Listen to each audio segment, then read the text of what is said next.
Ozzy Osbourne was born John Michael Osbourne on December 3, 1948 in Aston, Birmingham, England. Ozzy claims that his inspiration for becoming a musician came at age 14 when he first heard the Beatles song She Loves You.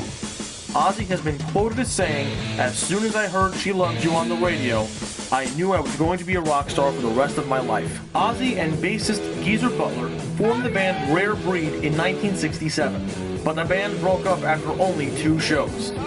Guitarist Tony Iommi and drummer Bill Ward, formerly of the band Mythology, joined up with Geezer and Ozzy in the band Polka Toke Blues.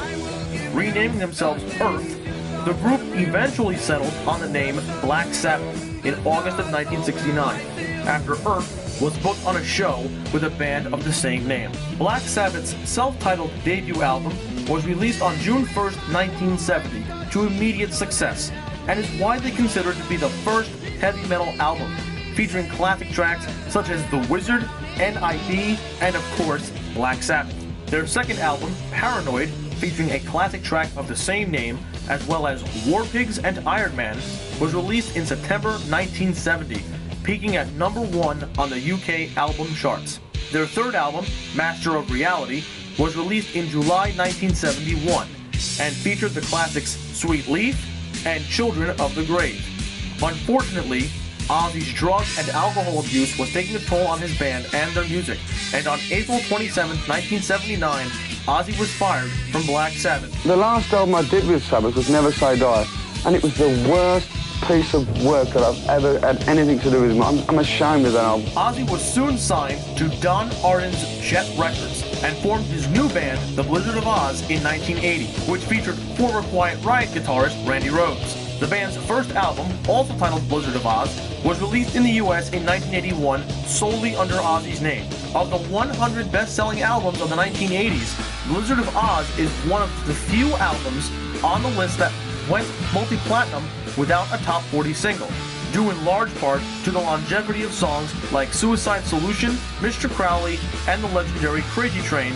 Unfortunately, Rhoads would go on to work with Ozzy for only one more album, entitled Diary of a Madman, before being tragically killed in a 1982 plane crash. Released in November 1981, the album featured tracks such as Diary of a Madman, Over the Mountain, and Flying High Again. Guitarist Jake E. Lee replaced Rhoads on Ozzy's third solo album, Bark at the Moon, which was released in November 1983 and featured tracks including Bark at the Moon, You're No Different, and Rock and Roll Rebel. Following the departure of Jake E. Lee from the band, Osbourne discovered guitarist Zakk Wylde, who would be the on-again, off-again guitarist for Ozzy throughout the 90s and into the new millennium. In 1988, Ozzy's duet with Lita Ford, entitled Close My Eyes Forever, reached number 8 on the Billboard Hot 100. Ozzy would begin seeing more mainstream success at the start of the 1990s, starting with the 1991 album No More Tears, featuring the song Mama I'm Coming Home, which received considerable airplay on MTV. In 1994, Ozzy won the Grammy Award for Best Metal Performance for a live version of the song I Don't Want to Change the World from the album Live and Loud. Later in the 1990s, Ozzy would also find success in the launch of his own music festival,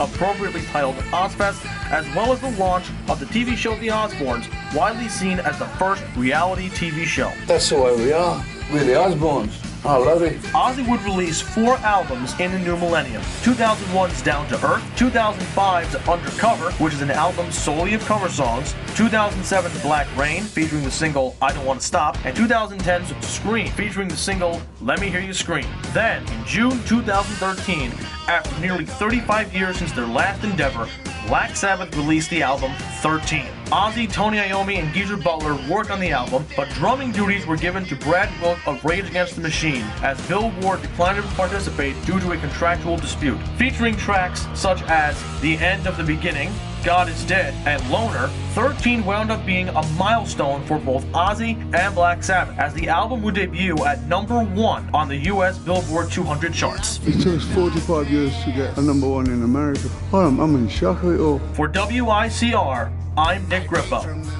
WICR.